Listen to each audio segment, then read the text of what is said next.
Good morning, friends. Good morning. So if you're paying really close attention, you might be wondering why it is there hasn't been a prelude yet. And it is because the organ is not working. So bear with us this morning as we adapt. We will have music. Fortunately, we had pre-planned to do at least a couple of the pieces on the piano, but we will be adapting the music this morning as we move through the service. So if you were here last week, we closed talking about how we can embrace imperfection and have it be lovely and wonderful. So we are continuing that experience this morning.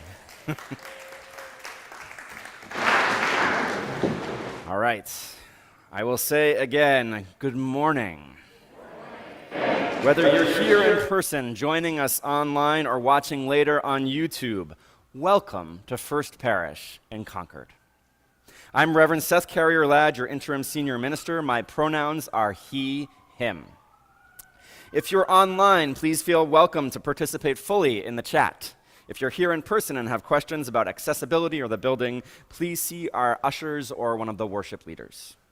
Our current COVID precautions are masking in the building, distancing as you wish, and increasing our ventilation. I invite everyone present now to stand, turn, and wave to those folks who are joining us on Zoom.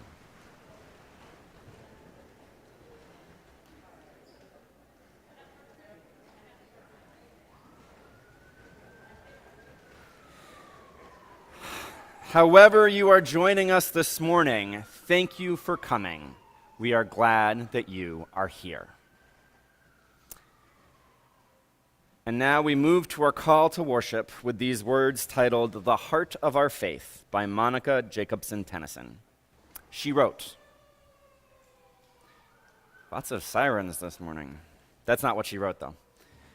She wrote, "What is it that calls you here, that calls you onward, that calls you inward, that leads you homeward? What is it that gives you the power to make that change, to ask that question, to take that journey?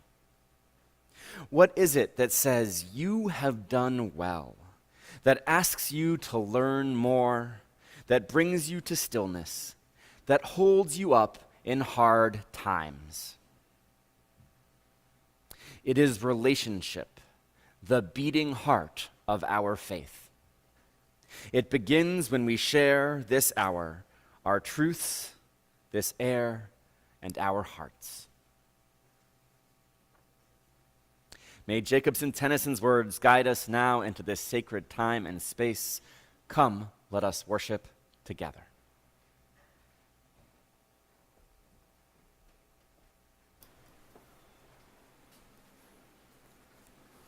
Good morning. Our chalice lighting words this morning are by Kelly Asproof Jackson. Does a match love the wick? Does the wick love the wax or the air it consumes? Yes, without question. To melt together, to burn together, to change together. The pieces of the candle must love each other, though not necessarily wisely and not necessarily well. Please join me now in saying our chalice lighting response. O flame of our faith, open our hearts and fill our bodies and souls with persistent strength, enliven our spirits, and engage us deeply in this life of ours, this sacred, essential moment now.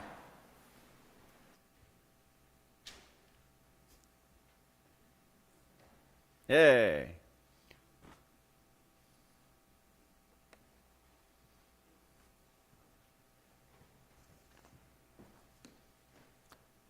Let's join together in singing our opening hymn, Enter, Rejoice, and Come In.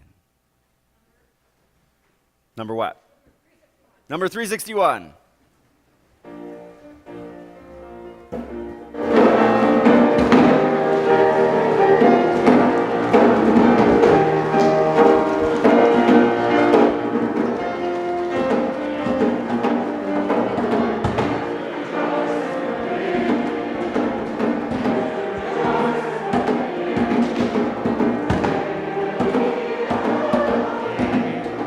open your ears to the song.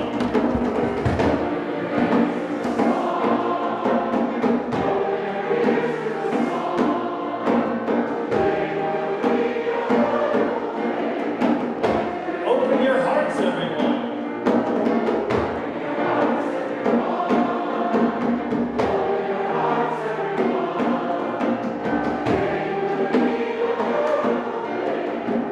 Don't be afraid of some change.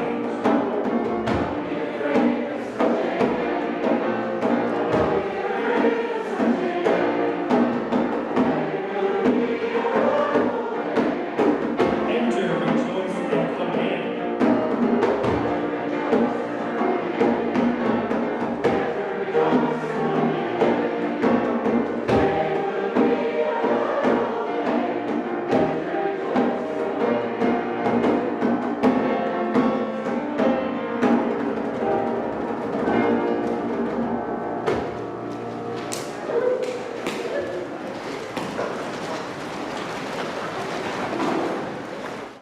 Today really is a joyful day. Do you know why? It's the start of religious exploration for the year and the start of gospel ensemble and children's choir. And I'm so glad that we are here together to celebrate that. Today's wisdom story comes from a collection called Doorways to the Soul. But how I found out about it actually is from Seth, because it's one of Seth's favorite stories. And you know, wisdom stories have told and retold, and I'm going to retell it in my way, and I hope you will continue to tell it in your way. Once, long ago, in Ethiopia, there was a woman who was to be married to a widower, and he had a son. And she was filled with joy as she entered that home because she had always wanted a child.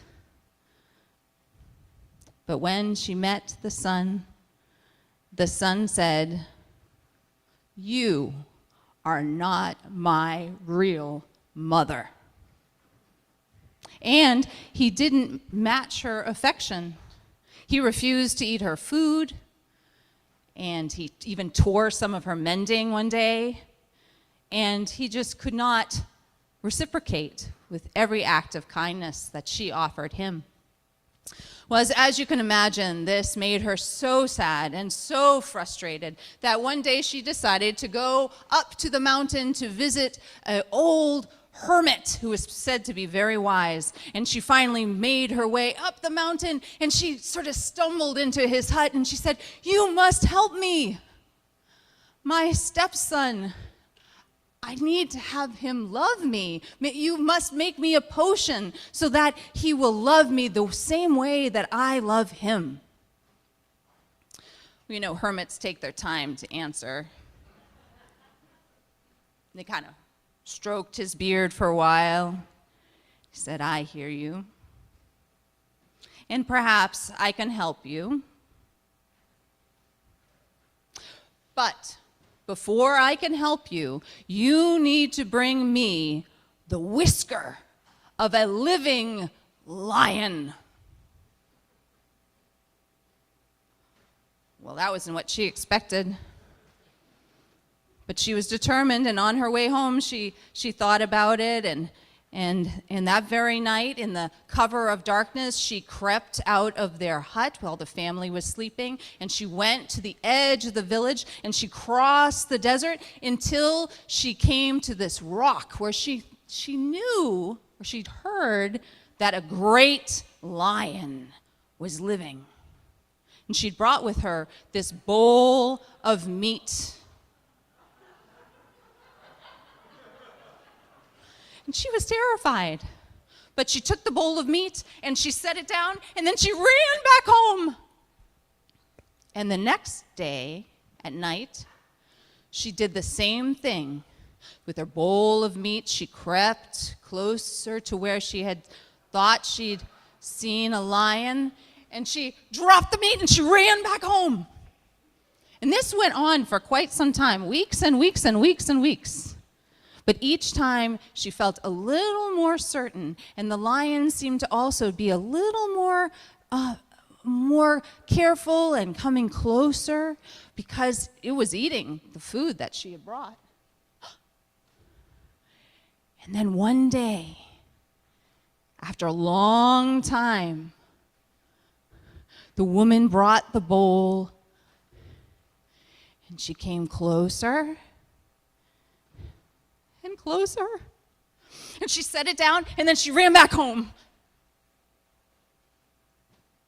But the very next day, she put the bowl of meat down and she stayed. And she reached out and pet the lion. And you notice it has whiskers? I wonder if one of them was a little loose. That one. Thank you, my dear friend. And then she ran as fast as she could back to the hermit's hut. Thank you, dear friend. So she got to the hermit's hut and she said, look, I brought you the whisker. You can make me the love potion so my stepson will return the love that I have for him. The hermit took the whisker, looked at it and said, oh, yes, yeah, looks like a lion's whisker.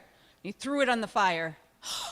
What did you do that for? Don't you know how long it took me to get that whisker? It took me months. You were supposed to make me a love potion. Well, the hermit, being very wise, said, do you not think that the same love and patience it takes to face a wild beast could not also help in approaching a child? Go home and think on these things. Oh, man. So she went home. She was shaking her head. Those wise people speak in parables, you know, sometimes. And she thought on it, and she thought on it. And then she realized there was a wise thing. She had learned patience. She had learned understanding. She knew that the stepson was grieving the loss of his mother, the change in their family, and she brought that same act of kindness and love and understanding until they too were able to form a kind and secure relationship. That's my story. So today, thank you. So today, we have a lot of wonderful things going on. We have Little RE, which is our preschool program happening in the Milldam Nursery School. If there's anyone here with a preschooler, you're welcome to bring them down to that space if you like. Little Owl has started in our chapel. You need to be enrolled in that program in advance. It's our program of sexuality education. We're so lucky to have that being offered today. Then, if you are in the 3rd, 4th, or 5th grade, you have 2 wonderful teachers. I want to invite them to come forward, Sophie and Jean. They'll come on forward first so you can see them. And you are going to be learning about Unitarian Universalist principles, and we have a beautiful sunny day. So you're going to go outside, right outside to the tent area to have your group today. If you're in the 6th, 7th, or 8th grade, that's the junior youth group, you'll be meeting with me and Carolyn Kessel-Stewart. Carolyn, you want to come up here too? And we are going to go upstairs to the Ripley and Greeley rooms at first, and then we'll also have some time outside. Crossing Paths is our curriculum to learn about Unitarian Universalism and also expand our understanding of our neighboring faiths. And with that, let's join together in song. Thank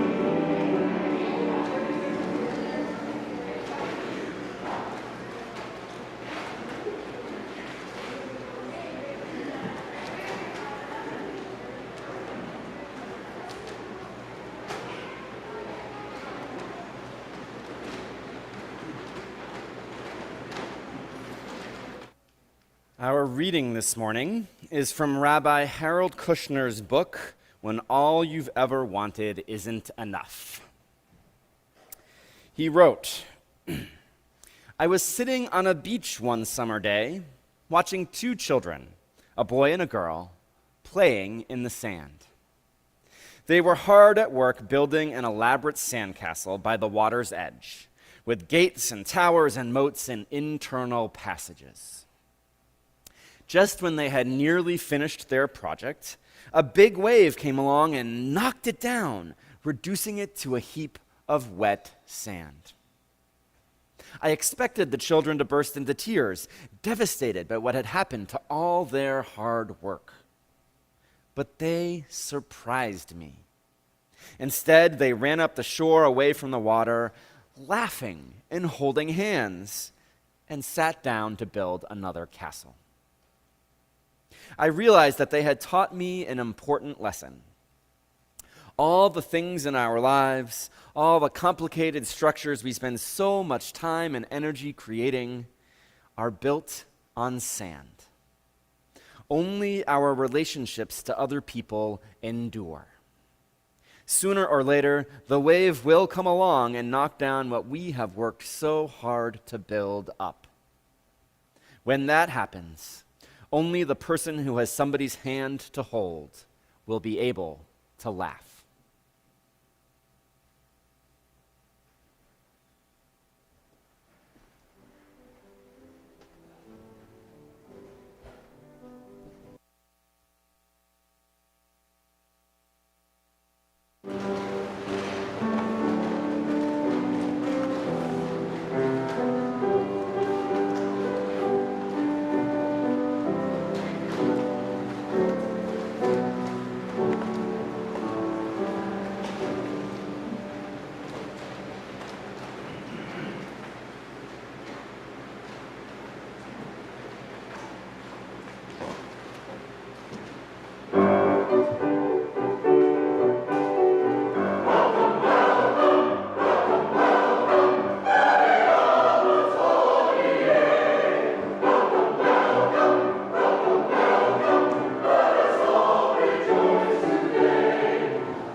Most of us want to have some place, maybe more than one place, where we belong. It feels good when you feel like you belong somewhere. We feel seen, valued, appreciated even. You might feel at home, comfortable, or relaxed. I might go so far as to say we have a human need to feel like we belong somewhere, to feel connected in that way. In a world where people change, where we change, where our communities change, it is important, though, to understand what it means to belong. For many of us have made the mistake of thinking that belonging means that everything is exactly the way that we want it to be. That everything is exactly the way I like it.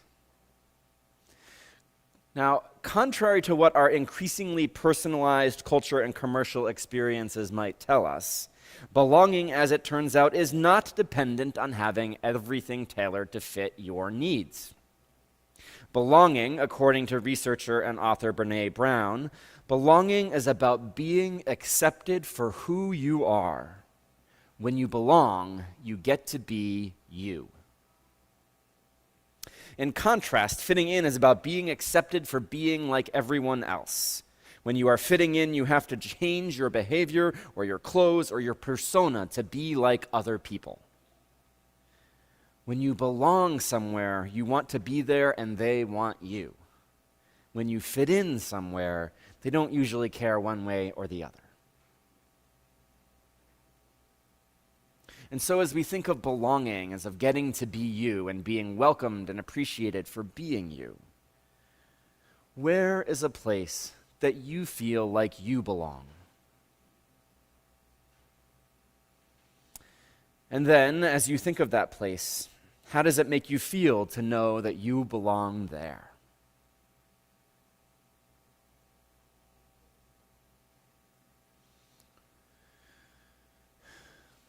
At our best, we offer belonging here at First Parish in Concord. And at our best, Unitarian Universalism offers belonging more broadly. We want you to be here just the way you are for being you. What happens when we're not at our best is a whole different sermon, but for this morning, we're going to stick with our ideal scenario. When we're at our best, we want you to be here without having to change who you are to fit in. And this is fantastic. It's one of the great strengths of us as a faith tradition, as Unitarian Universalism. But there is a catch. As you probably noticed, belonging doesn't have anything to do with having things exactly the way we want them, exactly the way that they might make us the most comfortable. And so sometimes we conflate or we confuse, we consider belonging to mean I'm comfortable because things are the way I like them to be. And so then when something changes that we don't particularly like or is not our preference, we begin to think that we are belonging less. Or maybe even depending on what the change is, we might feel like we don't belong. Except that the church community still wants us, wants you to be here just the way you are. Because what we're often experiencing in these moments when things change is that we've been taken out of our comfort zone. And that's different from belonging. And being outside of your comfort zone is okay, even if it's uncomfortable. In fact, being out of our comfort zone is often how we grow and learn. And so when we go through changes as a church community, some of us might start to feel like we don't belong anymore. And that is when I would really challenge you to look at what belonging means and to consider what you're actually feeling. Because being pushed out of your comfort zone and community does not mean that you don't belong anymore. Changed rituals or changes in technology use or any other changes, they don't mean that you are not welcome or that the church is asking you to change to fit in. Now, noticing the difference between being out of our comfort zone and feeling like we don't belong can get especially tricky when our church community challenges us to grow and learn. Because sometimes our church community does challenge us to learn and grow spiritually. You know, there's that old saying that many of us have heard, that the role of the church in our lives is to comfort the afflicted and afflict the comfortable. If you encounter a time where our church community is challenging you to learn and grow, say maybe when we're talking about anti-racism work and white supremacy culture, for example, and you begin to feel outside of your comfort zone, and maybe you start to question or not whether you belong, I hope you can pause for a moment and consider whether the issue is belonging or growth and learning. Now, I offer all of this up for your consideration because as your interim senior minister, a big part of my job is to help you, the collective you, do the work of change. Whether you know it or not, whether you really want it or not, you have hired me to help come in and make the changes you need to be ready and prepared for your next settled minister, senior minister. And so as I help you do this work of change, and as we do the work together, you might at times begin to feel like you are out of your comfort zone. That's normal, and hopefully we'll be able to manage that together. But if you start to feel like you don't belong anymore, I hope you remember this sermon and this service and take a moment to reflect on what's really going on, and maybe reach out to another trusted member of the congregation or one of your ministers if you feel like you need to. Because while it could be true that so many things have changed that you have to change who you are to fit in, more often we confuse the discomfort of change with the feeling of not belonging. Now, this is important because if you stay totally comfortable for the next 2 years, if nothing of consequence changes and everything pretty much stays the same, will have failed in the work that you all have hired to help you do. Now, don't get me wrong, not all change has to be uncomfortable. I really do hope that some of the change that we work on together will feel good or exciting or hopeful. But if you have ever met a human being, you know that most of us aren't huge fans of change, even when we know in our heads that it's necessary. Even when we know in our heads it's the right things to do, often our hearts will protest or get angry about or feel sad about things that we know need to happen, including changes to things we really care about, such as this community. Now, if all of this just sounds really unpleasant and unexciting to you, that's fine. I get it. I'm not a huge fan of change myself. I am someone who likes my rituals and my routines. For example, I walk our dogs on the same route around the same block every day, even though it would be so easy to walk around many of the other blocks and explore the neighborhood. I just like the routine. I like knowing what's going to happen. So I get it if the idea of change sounds unexciting to you. But here's the thing. Change isn't just something First Parish in Concord needs to wrestle with right now as part of interim ministry. As we all know all too well, change has been thrust upon us by this stupid pandemic. It's like that wave from the reading that came and knocked down all our sandcastles that we've been working so hard at building. Except no one's really laughing right now. We're more like WTF. And so while things are starting to get back to something like normal, we're really returning to a new normal.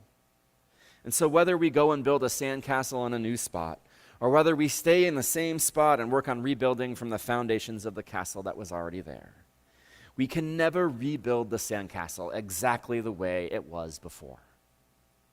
Things are never going to go back exactly like they were pre-pandemic. And so we have choices to make about how we are going to adapt to the changing world circumstances around us. And so the real question to me is, how are we going to do that? How are we going to change to the circumstances that have, or how are we going to adapt to the circumstances that have changed around us? Whether that's the pandemic in the larger world, or the transition from one settled minister to the next. How do we adapt to the changing circumstances in a way that carries forward the beliefs and values that lay at the heart of some of the specific practices and forms to which we've become accustomed? One of the ways that we've adapted, right, is to our meetings. We used to always meet in person. Now often we meet on Zoom. Pluses and minuses, but it's an adaptation of carrying forward the need to meet. But let's illustrate with another story. There was a church, a Protestant church located in the Washington, D.C. area that realized it was having a problem with one of its sacred experiences about 15 years ago. So one of the things that was so important to this church was that every Wednesday evening, everyone in the community gathered together and broke bread. They shared a meal. And this was a tradition that had been going on so long, they didn't know when it had started or who had started it. And it was really, many felt that it was at the heart of the life of their community. But the problem they were having was that traffic existed and was growing. And people were coming from farther away, right? As housing was getting more expensive, families were moving farther out, and it was a longer commute, both distance-wise and time-wise. And it was getting really hard during the week, during rush hour, for families and folks to come in for this meal that had been so important in the life of the church. And they noticed that attendance was dwindling, and they were really struggling with what to do. Right? It's not really like they wag your finger at people and say, hey, you folks, especially you folks with young kids, you get in the car and you sit in the car for 45 minutes so you can be here, right? And so they were like, well, what can we do? This is so important to us. And so what they did was they thought about and reflected on what was really important to them about this tradition they had of gathering together to share a meal. And that is exactly what it was. It wasn't that they do it on Wednesday evening in the church. That was most important. The important thing was that they break bread together, that they share a meal and be together. And so they did away with the evening meal at the church on Wednesdays. And they created what they called the zip code dinners, which is where families and churches and individuals from zip codes found a place to meet and gather on the day and time that made the most sense for all of them. And they had weekly zip code dinners where they got together in smaller groups and carried forward the essence of the tradition that was important to them. And so, friends, this is what I hope you understand to be the work of interim ministry that we're going to be doing together. It is not my job to come in and change the essence of who you are or to try and turn you into something you are not. It is my job to come in and help you to try and rediscover that essence. Remember who you are without Reverend Howard, to become aware again of who you are as First Parish and Concord on your own. And then we will look together at the things you're doing now and see what's working well and what's not. And we keep the things that are working well. We're not going to change everything. We're going to keep the things that are working well and celebrate them and lean into them and help them grow if they need to grow. And we'll take a longer look at some of the things that maybe aren't working quite as well. And we might just drop a couple of them if they really aren't working and they don't seem to be in line with the church's values anymore.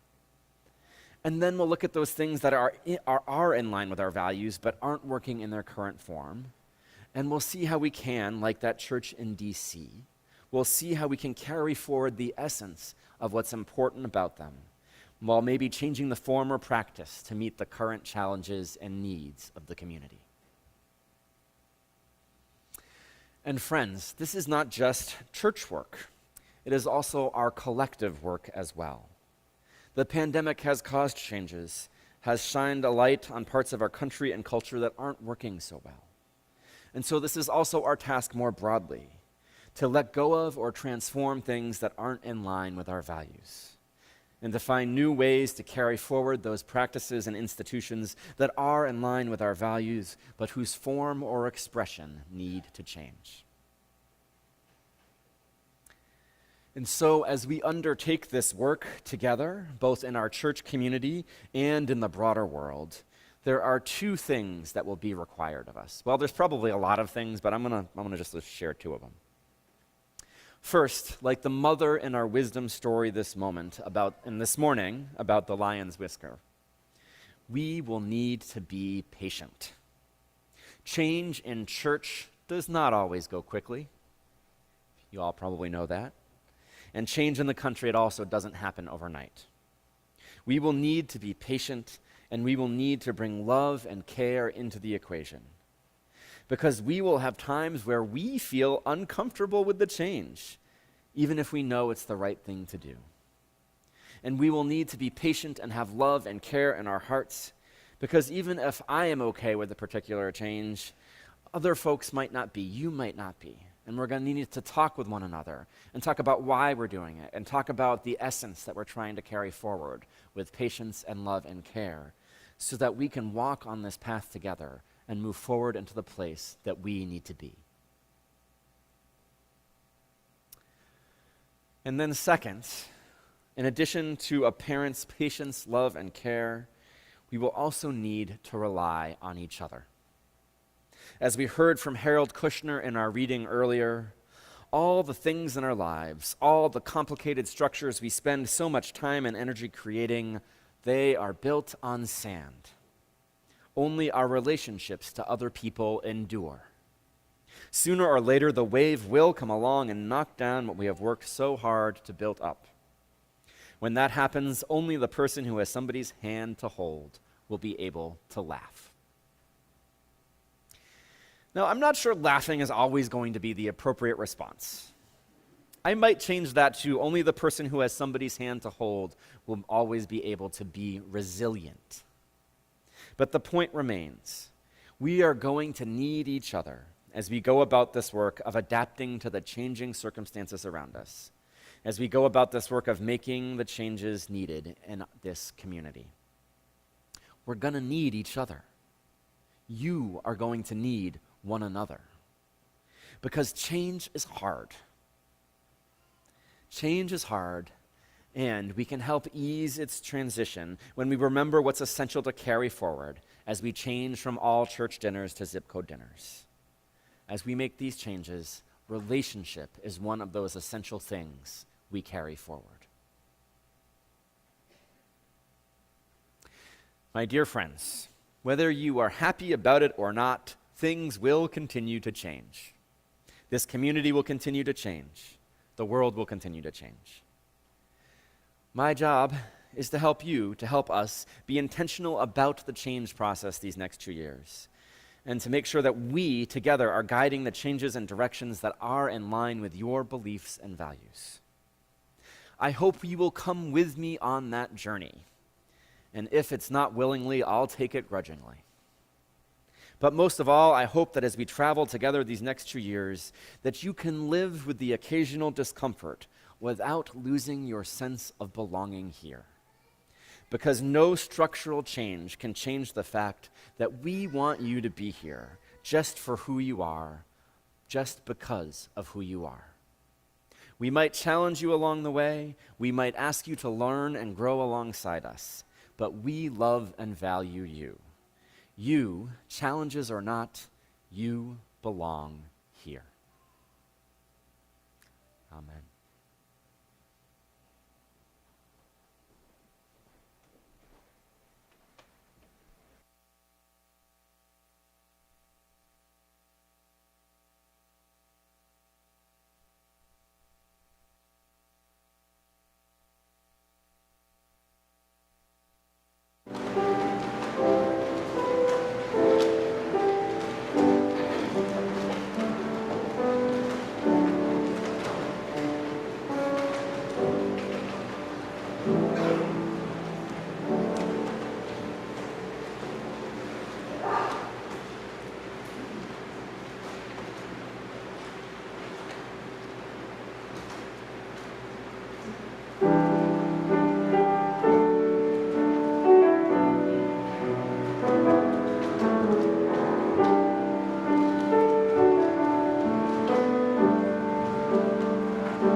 I invite you now into our time of prayer and meditation, and in particular, this part of our service where we share our joys and sorrows.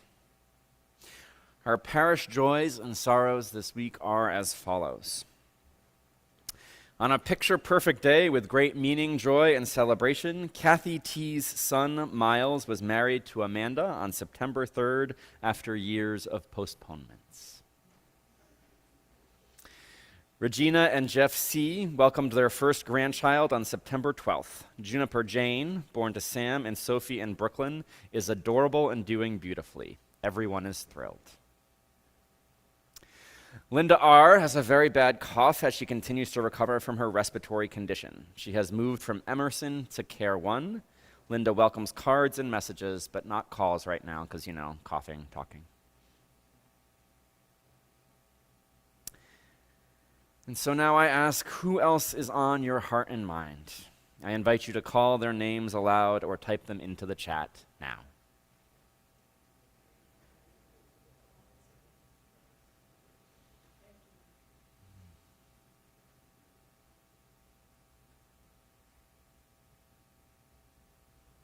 And now let us sing Spirit of Life together.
Our prayer this morning is titled For Change by David Breeden.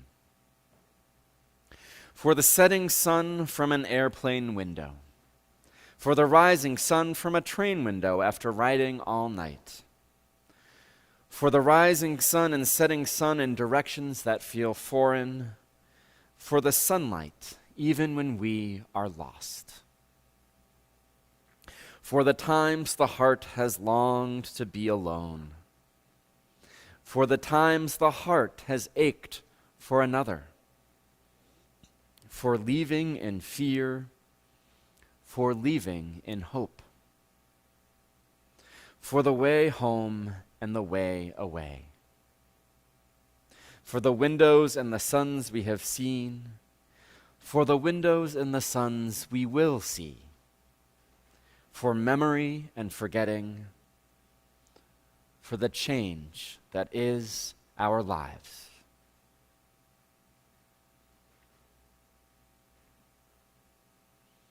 I invite us now into a time of silence.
As we light our social action candle this morning, we remember that the mission of this church is to build community, deepen spiritually, and work for justice. At this time in our service, we offer a reflection on the ways in which our actions can shape the world as individuals and as a community. We are called to act in ways that support and hold beloved community for the good of the whole, both within and beyond these walls. Sometimes this requires sacrifice, sometimes it requires courage, and always it requires love. We are sharing our offering plate this morning and this month with Al Otro Lado. Al Otro Lado is a binational advocacy and legal aid organization serving migrants, refugees, and deportees on both sides of the U.S.-Mexican border. We will now give and gratefully receive this morning's offering. Please give generously.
So We have our invitations in the realm of I'm new and missed a communication. We actually have someone here to talk with us about Al Otro Lado this morning, so we're going to give her a chance to share what she had to say.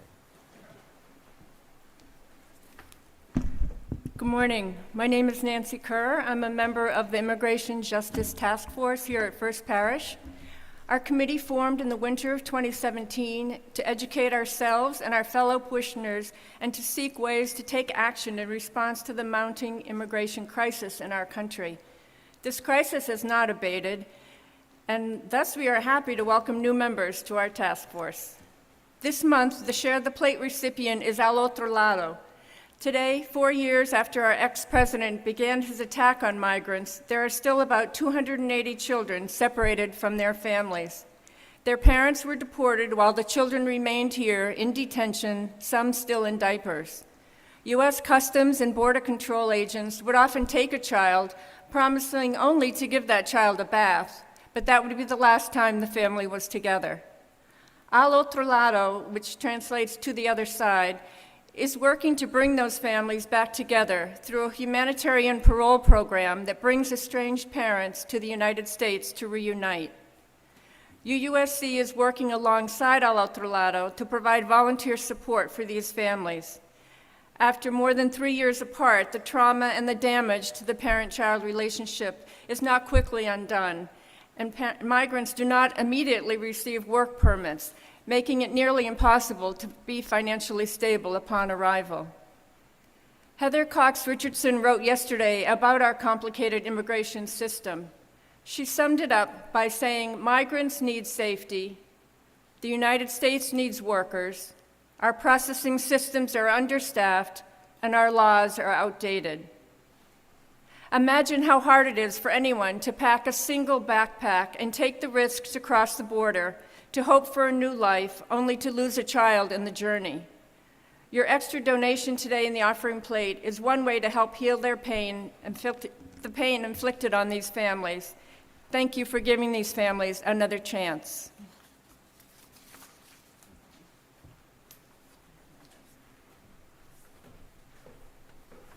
Thank you, Nancy, and thank you to the Immigration Justice Task Force. As we are closing our service, I want to invite you all to come out to our coffee social hour out on the labyrinth and under the sycamore tree. It's a wonderful way to gather and to meet one another. The worship sharing circle, which is a time to do a little discussion more intimately after the service, will meet out under the sycamore tree. Is that right? Those folks? Okay, does that sound good? And I encourage you, if you don't already, to check out the FP Weekly, which is our weekly e-newsletter. If you do not receive it right now, you can you can opt in on our website, firstparish.org. Or if you think you should be and you're not, check your spam folder, because sometimes it ends up there. If you were to check it, you would see way down an invitation.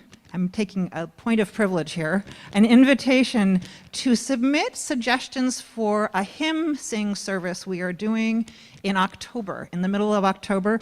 If you have a favorite hymn from one of our hymnals or a song we sing regularly that you would like to lift up and tell me a story about why it's a favorite hymn, just send me an email. There's a notice about that in FP Weekly. I'll also let you know that Anderson Manuel and Brendan Ferrari will be starting the gospel ensemble and children's choir rehearsals today in the Emerson Room and the chapel, respectively. And finally, I will invite you to rise and lift your voices and sing hymn number 1020, which is, oh wait, I had one more announcement. While you're finding hymn 1020, I need to remind you that the Holiday Artisans Fair is coming up on October 1st, here from 10 a.m. to 4 p.m., Saturday, October 1st. And you should come and bring family members, friends, and neighbors. And if you'd like to help out, please contact Diane Pekin. You can check out at coffee hour, there's a table. Now I invite you to rise. 1020. This hymn is called Woya Ya in the Teal hymnal. From the 1970s Caribbean African band Osibisa. You can follow along with the words in the hymnal, or if it's familiar, you can just follow along with me. I'll give you some cues as we go along. We are going, heaven knows where we are going, but we know within. Are you ready? Let's sing. We are going. We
Oh, my good friends, we do not know where we are going, and that is okay. We are going to embrace that, and hopefully we can embrace change and embrace the future we are moving to, all while knowing that we belong here in this community that loves us so. I invite you to turn around now and look at our friends on Zoom as we say our benediction together. Go out into the world in peace. Have courage. Hold on to what is good. Return to no person evil for evil. Strengthen the faint-hearted. Support the weak. Help the suffering. Honor all beings. Go and be blessed and be a blessing. Amen.